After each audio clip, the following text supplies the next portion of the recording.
അടിപൊളിയായിട്ട് നല്ല ഡിസൈനിലും കാര്യങ്ങളൊക്കെ. ഇതിൻ്റെ അകത്തും ഇതേപോലെ തന്നെ കുറച്ച് ഇരുട്ടാണ്. Hi friends, it's me Mithun. ഇന്ന് നമ്മുടെ പുതിയ വ്ളോഗ് നമ്മൾ സുൽത്താൻ ബത്തേരിയിലുള്ള ജെയിൻ ടെമ്പിളിലാണ്. ഇതാണ് നമ്മുടെ എൻട്രൻസ്. അപ്പോൾ നമുക്ക് ഉള്ളിലേക്ക് പോയി നോക്കാം.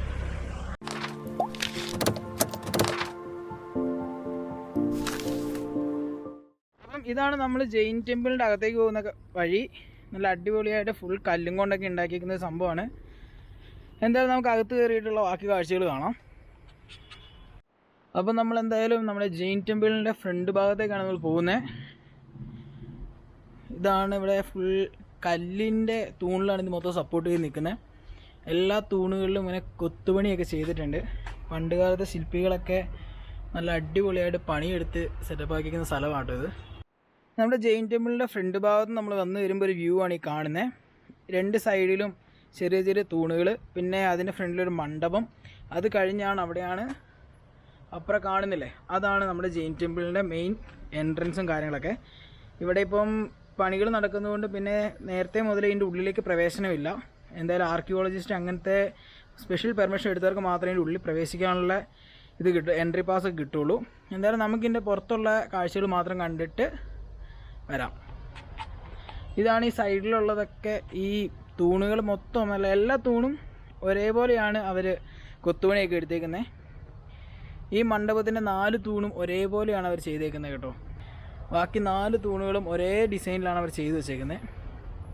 പുറകിലേക്ക് വരികയാണെങ്കിൽ തന്നെ 2 കല്ല് തൂണുകൾ നമുക്ക് കാണാം. അതും ഒരേപോലെ ഡിസൈനിൽ ചെയ്തു വെച്ചിട്ടുണ്ട്. പിന്നെ ഇങ്ങോട്ട് വന്നു കഴിയുമ്പോൾ ഇവിടെയും കുറേ ശില്പങ്ങളും കാര്യങ്ങളൊക്കെ കാണാം നമുക്ക്.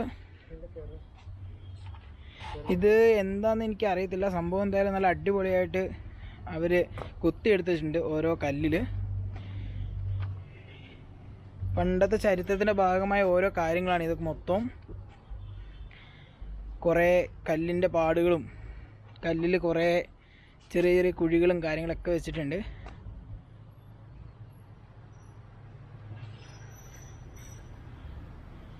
ഇതാണ് നമ്മുടെ ജെയിൻ ടെമ്പിളിൻ്റെ സൈഡിൽ നിന്നുള്ളൊരു വ്യൂ. എന്തായാലും ഇവിടെ ബത്തേരി ടൗണിൽ വന്നു കഴിഞ്ഞാൽ നമുക്കിവിടെ എൻട്രി ഫീസും കാര്യങ്ങളൊന്നുമില്ല. നമുക്ക് എത്ര നേരം വേണമെങ്കിലും വന്നിവിടെ ഇരുന്ന് നമുക്ക് വിശ്രമിക്കാനൊക്കെ പറ്റിയ സ്ഥലമാണ്. നല്ല AC കാലാവസ്ഥ എന്ന് വേണമെങ്കിൽ പറയാം. കാരണം കല്ലും കൊണ്ടായതുകൊണ്ട് തന്നെ ഒട്ടും ചൂട് നമുക്ക് അനുഭവപ്പെടില്ല. നല്ല അടിപൊളി ഒരു വൈബായിട്ട് വന്നിരിക്കാൻ പറ്റിയ സ്ഥലം. ഇനി നമുക്ക് അതിൻ്റെ അപ്പുറത്തെ കാഴ്ചകളിലേക്ക് പോവാം. നമ്മൾ പുറത്തിറങ്ങി ഇനി നമുക്ക് ഇതിൻ്റെ സൈഡിൽ കൂടെയുള്ള കാഴ്ചകൾ കാണാം.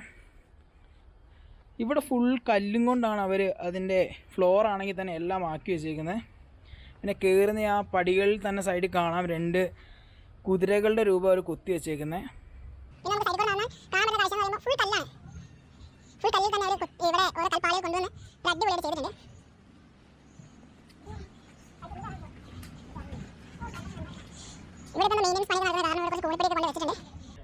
എന്തായാലും നല്ല അടിപൊളിയാണ്. ഇവിടെ കല്ലും കൊണ്ട് തീർത്ത ഒരു അമ്പലം, ജെയിൻ ടെമ്പിൾ. ഇതിൻ്റെ ബാക്ക് സൈഡായിട്ട് വരും. കാരണം ഇവിടെ അധികം കൊത്തുപണികളും കാര്യങ്ങളൊന്നുമില്ല. ഇതിൻ്റെ ഫ്രണ്ട് സൈഡിൽ മാത്രമാണ് കൊത്തുപണിയും കാര്യമൊക്കെ വെച്ചിട്ടുള്ളത്. നടുഭാഗത്ത് കുറച്ച് പുല്ലൊക്കെ അവർ വെച്ചിട്ടുണ്ട്. നടപ്പാത മൊത്തം കല്ലിൻ്റെ പാളികൾ കൊണ്ട് അവർ നിറച്ചേക്കുകയാണ്. ഇത് നമ്മുടെ ജെയിൻ ടെമ്പിളിൻ്റെ ലെഫ്റ്റ് സൈഡാണ്. ഇതിലാണ് നമ്മൾ എൻട്രൻസ് കയറി വന്നത്. ഇവിടെയും ഫുൾ കല്ലും കൊണ്ടുള്ള ഫുൾ കല്ലെന്ന് പറയാം. ഇതിനകത്ത് ആകെ ഇപ്പം റിനോവേഷൻ്റെ ഭാഗമായിട്ട് കുറച്ച് സിമെൻറ്റ് യൂസ് ചെയ്തിട്ടുള്ളൂ. അതിനു മുമ്പ് സിമെൻറ്റും കാര്യങ്ങളൊന്നുമില്ല. ഫുൾ കൽപ്പാളികൾ വെച്ച് പണ്ട് തന്നെ തീർത്തിയ ഒരു അമ്പലമാണ്. ഇപ്പോൾ പുരാവസ്തു ഗവേഷകരെല്ലാം ഇത് പ്രൊട്ടക്റ്റ് ചെയ്യാൻ വേണ്ടി കുറേ കാര്യങ്ങളൊക്കെ ചെയ്യുന്നുണ്ട്. അതുകൊണ്ട് ഇതിന് ചുറ്റുഭാഗത്തുള്ള സ്ഥലങ്ങളിൽ കുഴിക്കലും അങ്ങനത്തെ പരിപാടികളൊന്നും നടക്കത്തില്ല.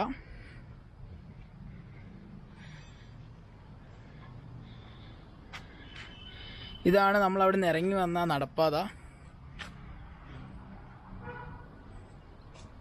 അപ്പം ഇത്രയും നേരം കണ്ടതാണ് നമ്മുടെ വയനാട് സുൽത്താൻ ബത്തേരിയിലുള്ള ജെയിൻ ടെമ്പിളിലെ വിശേഷങ്ങൾ. ഇനി അടുത്തൊരു വയനാട്ടിലെ വ്ളോഗ് ആയിരിക്കില്ല ഉണ്ടായിരിക്കുക. ഇനി എനിക്ക് എക്സാം ഡേറ്റ് ഒക്കെ വന്നു. അപ്പം ഞാൻ 10-ാം തീയതി ആകുമ്പോഴത്തേക്കും കർണാടകയിൽ തിരിച്ചു പോകും. അപ്പം ഇനി അവിടെയുള്ള വിശേഷങ്ങളൊക്കെ നമുക്ക് കാണാം. അപ്പോൾ നമ്മൾ എക്സ്പ്ലോറിങ് വയനാട് എന്നുള്ള തീമിൻ്റെ ബാക്കി വിശേഷങ്ങൾ ഇനി വെക്കേഷൻ വരുമ്പോഴോ അല്ലെങ്കിൽ എക്സാം കഴിഞ്ഞാൽ നാട്ടിൽ വന്നിട്ട് എന്തായാലും ചെയ്തും എന്തായാലും അത് കംപ്ലീറ്റ് ആക്കും.